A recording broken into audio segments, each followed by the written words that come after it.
Saya rasa IsuzuDMax dengan enjin baru ini masih lagi meneruskan tradisi Isuzu di mana penjimatan bahan api ialah fokus utama kepada jenama ini. 那么我很开心，在这个整个引擎的表现方面，无论在动能输出、省油表现以及引擎造工这个减轻方面呢，都让人感到很惊叹的。Ensured Isuzu durability is still there. I think when it comes to Malaysia, it'll be a hit.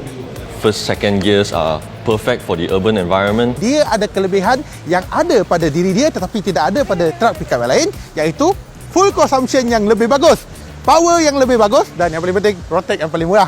With the new 6-speed automatic transmission that was developed together with the 1.9 liter engine to match the engine, I think it's a perfect fit. 还有就是在外形上，它也是加入了相当许多新的一个元素，包括这个 LED 的大灯，还有它这个全新的水箱护罩设计，我觉得是更加的吸引人。